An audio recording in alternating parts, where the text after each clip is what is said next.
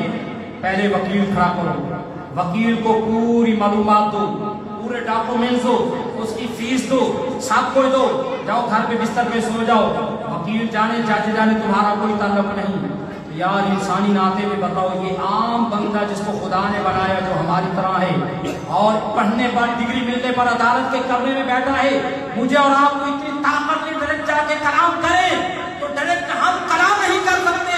اللہ نے یہی مثال میرے اور آپ کو سمجھائی، فرمایا کہ اللہ کا ولی جس کے مزار پر ایک نہیں لاکھوں لوگ آتے ہیں، فرمایا کہ وہ لیٹا وہ مزار میں ہے لیکن کنیکشن اس کا خدا کے ساتھ ہے، کنیکشن اس کا خدا کے ساتھ ہے۔ تو فرمایا کہ اللہ والے جو ہوتے ہیں یہ اللہ کے دربار کے اور اللہ کے راز کے اور اللہ کے منوانے میں بڑی طاقتفل ہیں۔ فرمایا ان سے اپنا رشتہ جوڑو، فرمایا کہ اپنا تعلق ولی سے جوڑو، اپنا تعلق اپنے پیر مرشد سے جوڑو۔ فرمایا کہ یہ پیر و مرشد کیا ہوتا ہے، سید آل رسول کیا ہوتا ہے، ایک نسبت ہے، نسبت۔ تو ہم الحمدللہ پنجتن پاک اہل بیت کو ماننے والے ہیں، یہ پنجتن پاک جو ایک کی نسبت ہے۔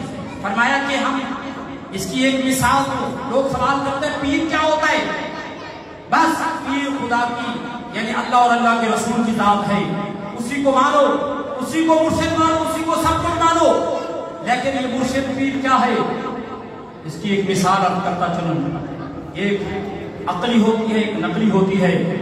جب ہم کوئی جانور دروازے پہ پھانکتے ہیں، دروازے سے باہر اس کو کھلا چھوڑ دیں، اور اپنی بھی فصل ہے، ہمسائے کی بھی فصل ہے، پڑوسی کی بھی فصل ہے، صبح سے لے کے شام تک کمپلین شکایتیں، اور فلاں کی فصل خراب کر دی، فلاں کا یہ خراب کر دیا، فلاں کا وہ خراب کر دیا، پتہ کیا چلا، اس کے گلے میں زنجیر ڈال کے قلعہ مار کے اس کو باندھنا ہے، ایک ہی جگہ میں رکھنا ہے تاکہ کہیں کمپلین نہ آ جائے، کسی کے گھاس میں کسی کی فصل میں جا کے منہ نہ مارے، کسی کی فصل کو خراب نہ کرے۔ سنو، یہ آپ کو یہ دلیل پیش دے رہا ہوں، قرآن سے بھی دوں گا۔ فرمایا کہ مرشد کیا ہوتا ہے، پیر کیا ہوتا ہے۔ مرشد اور پیر، اس جانور نے ہمیں سبق سکھایا، جانور کو علم نہیں، یہ گھاس میری ہے یہ ہمسائے کی ہے، یہ گھاس میری ہے یہ ہمسائے کی ہے، یہ فصل مالک کی ہے یہ بھگانے کی ہے، اس کو علم نہیں، یہ جانور ہے، اس کو کیا علم، لیکن اس نے مالک کی حفاظت کروانی ہے، اس نے گلے میں پٹا ڈالا، باندھ کے رکھا، حفاظت ہو گئی۔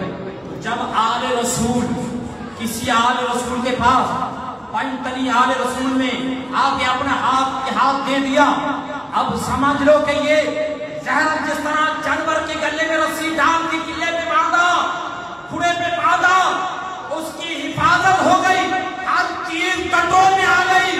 فرمایا کہ زہر ہاتھ آل رسول کا ہے، حقیقت میں وہ گلے میں آل رسول کا پٹا ہے، وہ آل رسول کا ہاتھ میں ہاتھ دے دیا۔ اب تمہیں شیطان بگڑا نہیں سکتا، شیطان گمراہ نہیں کر سکتا، کیونکہ قرآن کے اندر دلیل ہے۔ اللہ نے جب شیطان کو کہا آدم کو کر سجدہ، اس نے کیا، وَإِذْ قُلْنَا لِلْمَلَائِكَةِ اسْجُدُوا لِآدَمَ فَسَجَدُوا إِلَّا إِبْلِيسَ، سارے فرشتے سجدے میں چلے گئے مگر ابلیس یہ اکڑ گیا، یہ کھڑا ہو گیا، اس نے سجدہ کیوں نہیں کیا؟ اللہ کو دلیلیں دینے لگا، میں افضل ہوں آدم سے، میں افضل ہوں، اس کو مٹی سے بنایا، مجھے آگ سے بنایا، تو بڑی دلیلیں ہونے لگی۔ اللہ نے فرمایا کہ قال فاخرج، قال فاخرج منها فإنك رجيم. تو دلیلیں دے رہا ہے نکل جا خارجی لعنتی لعین، تو آج سے میرے دربار میں دھکار دیا گیا ہے، تو واصل جہنم بن گیا ہے تجھے آج کے بعد. فرمایا کہ سجدہ تو حقیقت میں خدا کو تھا لیکن یہ تعظیم آدم کی تھی. کروا کون رہا تھا؟ اللہ کروا رہا تھا. اللہ نے اپنے بندوں کو یعنی فرشتوں کو حکم دیا کہ میں نے پگ عزت کی نبوت کی آدم کے سر پہ رکھ دی ہے، اس عزت کی پگ کو سجدہ کرو، تعظیمی سجدہ کرو. اس تعظیمی سجدے پر اس نے کیا انکار. پھر 90 کروڑ سجدے مل کے مٹی میں واصل جہنم ہو گیا. کوئی سجدہ کام نہ آ سکا، کوئی وسیلہ نہ بن سکا.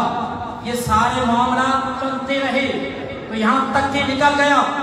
تو جب یہ ساری چیزیں اس نے کہا یا اللہ مجھے جہنمی ہونے منظور ہے، قیامت تک مجھے مہلت دے، وہ بھی منظور ہے. تو فرمایا کہ میں تیرے بندے کو دائیں بائیں آگے پیچھے گمراہ کر دوں گا.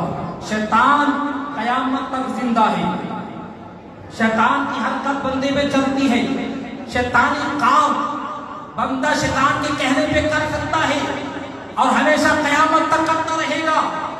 تو فرمایا کہ سارا سلسلہ اللہ نے قرآن کی نص قرآن کے روپ سے بیان کیا. مختصر بات عرض کرتا چلوں. تو جب یہ معاملہ ہوا تو سجدہ سے انکار ہوا. شیطان نے کہا سب کو گمراہ کروں گا الا عباد اللہ المخلصین، مگر تیرے عبادت گزار بندوں پہ میرا دور ہی چلے گا. الا اگر عباد اللہ المخلصین، جو عبادت کرنے والے مخلص ہیں اس پہ میرا وار نہیں چلے گا. وہ وار جن پہ نہیں چلا وہ کون ہے؟ 1.25 صحابہ ہے. کہہ دو سبحان اللہ. وہ کون ہے؟ 1.25 صحابہ ہیں. یہ 1.25 صحابہ کون ہے؟ الا عباد اللہ المخلصین، یہ اللہ کے بندوں میں مخلص بندے ہیں، دین کے وفادار ہیں. فرمایا کہ اس کے بعد پنتن آل رسول یہ مخلص ہیں، اس کے بعد 12 امام مخلص، اس کے بعد داتا علی حجویری، حضور غوث اعظم، پیر میرے علی شاہ، یہ وہ مقدس ہستیاں ہیں جن کا اس قرآن کا یاد میں جن کی شان ہے الا عباد اللہ المخلصین. یہ وہ لوگ ہیں جو مخلص ہیں اور ان کے اوپر شیطان کا دور نہیں چلتا. تو فرمایا جب تم ان سے کنیکشن ملا دو گے تمہارے اوپر بھی شیطان کا دور نہیں چلے گا. تو فرمایا اسی لیے ایک چھوٹی سی مثال کر کے تو دیکھیے ہمارے پاس سب سے بڑی دولت ایمان ہے. بولو کیا ہے؟ سب سے بڑی دولت کیا ہے؟ ایمان. تو آخرت کے لحاظ سے ایمان ہے اور دنیا کے لحاظ سے ہمارے پاس سونا چاندی دولت مال یہ دنیا کے لحاظ سے ہے. اب دیکھیے یہ جگہ جگہ پولیس، آرمی، تھانے، کچہریاں، ان کو بنانے کا مقصد کیا تھا؟ کیوں بنے؟ یہ چھوٹے چھوٹے ہر شہر میں ہر کونے میں پولیس چوکی، تھانہ اور بڑے بڑے سرکاری دفاتر بن گئے. کیوں؟ وہ صرف اس وجہ سے بنے کہ میری اور آپ کی جان کی بھی حفاظت ہو، مال کی بھی حفاظت ہو. بولو نا، جان کی بھی اور مال کی بھی. یہ پولیس چوکی، آرمی، جتنے بھی سرکاری ملازمت، سرکاری دفاتر ہے، یہ کسی نمائش کے لیے نہیں، یہ میری اور آپ کی جان کی حفاظت کے لیے ہے. اور اسی طرح جب جہاں جان کا خطرہ تھا، جہاں مال کا خطرہ تھا، قانون بن گیا، پولیس چوکی اور تھانے بن گئے تاکہ آپ کی ہر چیز محفوظ رہے. اور یہاں تک کہ ایک اور اگر کسی کے پاس پیسہ آ گیا اس نے گیٹ پہ گارڈ بٹھا دیا، گارڈ بیٹھ گیا. اب گارڈ جب بیٹھ گیا تو پورے محلے کو پتا چلا کہ اس گیٹ پہ گارڈ بیٹھا ہے. تو گارڈ چور قریب نہیں آ سکتا. کیوں بٹھایا اس نے؟ اپنی حفاظت کے لیے، اپنی جان کے لیے اور اپنے تحفظ کے لیے. جب یہ ساری چیزیں تحفظ اور جان مال کے لیے بٹھائی تو پتہ یہ چلا ایک دنیا کا قانون ہے، ایک آخرت کا قانون ہے۔ دنیا کا قانون ہے کہ گارڈ، پولیس، آرمی کے جیل کے کھانے تاکہ میری اور آپ کی عزت بھی محفوظ رہے، جان بھی محفوظ رہے، مال بھی محفوظ رہے۔ اور سب سے آخرت کی دولت ہے ایمان۔ جب ایمان کی باری آئی اللہ نے ولیوں کے مزار بنا دیے، اللہ نے جگہ جگہ پہ ہر شہر میں ولی بٹھا دیا۔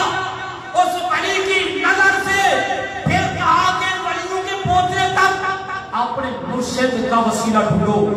اللہ نے قرآن کے اندر فرمایا 6:12 یا ایھا الذین آمنوا اتقوا اللہ، اے ایمان والو اللہ سے ڈرو، وابتغوا وابتغوا وابتغوا، تلاش کرو تلاش کرو۔ سنو کیا تلاش کریں؟ وابتغوا الیہ الوسیلہ، وہ وسیلہ قرآن بتا رہا ہے۔ وہ وسیلہ کیا ہے؟ وہ وسیلہ بخشش کی نماز ہے، وہ وسیلہ بخشش کا قرآن ہے، وہ وسیلہ بخشش کا حج ہے، وہ وسیلہ بخشش کا نیک عمل ہے، وہ وسیلہ اللہ کا ولی ہے۔ جب نماز آخرت کا من، روزہ آخرت کا من، حج آخرت کا من، یہ بخشش کا وسیلہ بنا۔ وابتغوا الیہ الوسیلہ، فرمایا کہ اللہ کی دربار میں پہنچنے کے لیے وسیلہ تلاش کرو۔ یہ قرآن کی آیات وسیلہ بتا رہی ہے، اور یہ دینی باتیں، عقائد کی باتیں ہر مولوی نہیں بتائے گا، اور یہ واحد اسٹیج ہے اہل سنت جماعت کا جو تمہیں بتائیں گے۔ فرمایا کہ ہر اسٹیج میں کوئی کہے گا ولی پیغمبر کچھ نہیں کر سکتے، ہر جگہ شرک اور بدعت کی بتائے گی۔ کیونکہ دیکھیے قرآن کو اگر پڑھیں، قرآن کی آیات بتا رہی ہے یا ایھا الذین آمنوا اتقوا اللہ وابتغوا، ایمان والو اللہ سے ڈرو، ایمان والو اللہ سے ڈرو، وابتغوا تلاش کرو اپنے من پسند مفتی کے۔ صبح مٹھائی کا ڈبہ لینا، جا کے خدمت میں پیش کرنا، جس عقیدے کا بھی ہے اس کو جا کے بولو۔ یہ رات ایک چھوٹے سے الخطیب اپنا الحبیب کے طالب علم نے، مسجد کے خادم نے ہمیں یہ فتویٰ دیا ہے کہ وسیلے سے مراد کیا ہے، وابتغوا سے کیا مراد ہے؟ وابتغوا تلاش کرو، کیا تلاش کریں یہاں، کیا ڈھونڈیں؟ الہی وسیلہ تو ولی سے، وسیلے سے کیا مراد ہے؟ تو فرمایا کہ وہ آپ کو بہترین بیٹھ کے آپ کا ذہن فرش کرے گا، آپ کو بتائے گا اس وسیلے سے مراد نماز ہے، اس وسیلے سے مراد عبادت ہے، اس وسیلے سے مراد اللہ کے حج اور زکوٰۃ عمرے ہیں۔ جب یہ ساری چیزیں ہو گئی تو کیا بن گیا؟ آخرت کا ایمان ایک اور چیز ہے، ایمان کے ساتھ نماز کیا ہے؟ ایمان نہیں، بولے نماز کیا ہے؟ اعمال، بولی کیا؟ نماز اعمال ہے، ایمان اللہ اور اللہ کے رسول کو ماننے کا نام ہے۔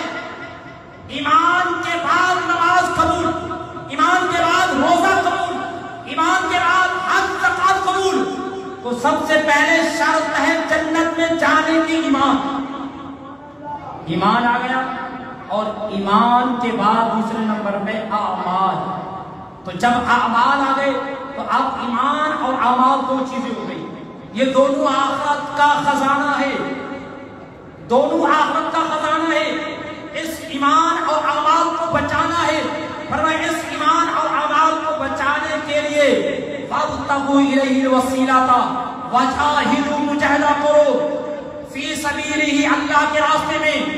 فرمایا کہ اللہ نے ساری قرآن کے اندر اس لیے بتا دی، اور دوسرے نمبر پہ 11ویں پارے کے اندر سورۃ یونس کے اندر فرمایا الا انا، بے شک اولیاء اللہ، اللہ کے ولی پہ نہ کوئی خوف ہے نہ غم، نہ وہ دنیا کی زندگی میں پریشان ہے نہ آخرت کی زندگی میں۔